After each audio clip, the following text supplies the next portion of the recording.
Good morning, guys, over here.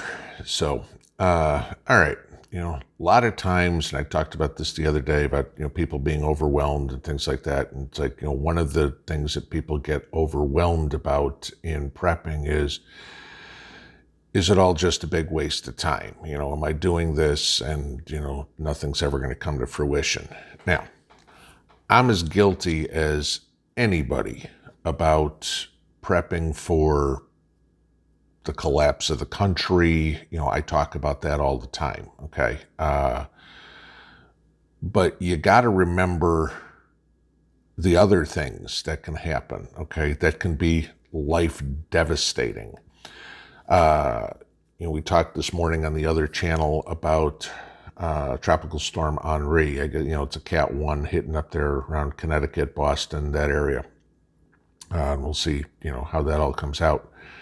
But it doesn't, you don't have to live on the coast, if you will, for an event like that to happen. You don't have to live in California for a wildfire. Somebody mentioned last night in the live stream about what was going on in Central Tennessee, Middle Tennessee, just west of Nashville, Waverly, Tennessee, to be specific. And there was a massive rainstorm overnight, to the point where one town had 17 inches of rain overnight. You have massive flooding, and talking about it doesn't do it justice. I mean, as of this morning when I'm recording this, which is probably somewhere around 9:30, I don't know what time it is exactly, there are 10 people confirmed dead, the youngest being 2 twin babies, 40 people missing, people's houses completely destroyed. This is why we prep, guys. This is why having a community, having somewhere to go is good. There's churches that have shelters set up. There's a high school that has a shelter set up. There's a reunification center set up in a middle school. If reunification centers remind anybody of anything, it reminds me of 9/11, okay? With all those walls with people's pictures. Have you seen this person? Okay. I'm going to play a video here real quick, just so you get an idea of what's going on over there.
If that doesn't hit home, I don't know what to tell you. I mean, you're looking at houses completely wiped out, cars up like this on a phone pole, whatever, the image of the guy with the bass boat driving through the floodwaters there. He's not going fishing, okay? He's getting out his boat to go down the street to see if they can rescue people. There's, from stories I've seen this morning, kids that are up on the roof with no adults around. Don't know what happened to the adults or anything like that. You think about how something like this can happen. This happened overnight. You went to bed, it was like, oh, there's a rainstorm coming in. Okay. You wake up in the morning and there's some people saying the water in their house was shoulder high. Now, depending on how tall you are, if you're a 5-foot woman or if you're me, shoulder high is, a big difference. But people's lives got completely destroyed overnight. Where do we go? What do we do? Sure, I understand where people say, well, what good would your preps do you if you were flooded out? This brings up the point of why you have your preps in more than one place, okay? If everybody had all their preps in the basement here, their preps are pretty much toast, okay? But if you had some in the basement, some under your bed, if you got a 2-story house or whatever it would be, maybe you still have something, okay? Maybe you have a raft, a ladder, a rope ladder to get out of your house. If your house catches fire, you should have a rope ladder to get out from the second story to get down, to the ground so you can get out of the house. You're not going to just jump out of the window. It doesn't do you any good if you break a leg and, now you're just right next to the house and can't move. But I wanted to show you guys this because after the video the other day, there were people going, is it all worth it? Yes, I'm burned out. Yes, a lot of us get burned out. I've told you about my story with my job. I got burned out. This can happen at any time to any one of us, and you don't know it's coming. Sure, they knew a rainstorm was coming. I don't think anybody expected 17 inches of rain, okay? There was also a tornado that hit the next county over.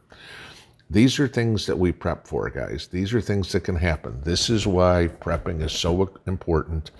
This is why community is so important. This is why communication is so important. I mean, the electricity's out. I don't know how many people, but you pretty much figure the entire town's out of electricity, okay? So anybody who's got a generator maybe has some electricity. There is a gas leak, so you can't drink the water, okay? So if you have stored water, you have something to do. These are the things that you got to look at. Preparation does not mean the end of the world as we know it, okay? Preparation does not mean, oh my God, the United States is going toward communism. Sure, those are some things that we prepare for. But prepping also means, holy crap, 17 inches of rain just hit. And, what do we do? How do we get out of here? Where is everybody? And where can we go to be safe? That's what prepping is, guys. Prepping is not just, gee, I've got a bunch of food and I'm going to ride it out and watch Netflix, okay? Prepping is, holy crap, there's a disaster. How am I going to, like I said on the other video this morning, come out the other side? Watch this, take it to heart. Please say a prayer for all those people in Middle Tennessee. It ain't going to be fun. I don't know. I haven't heard anything yet about if there's any way we can help some of those people, but I'm assuming that's going to come up. We'll see if we can do something like that. Try to have a good Sunday, guys. Pinball out.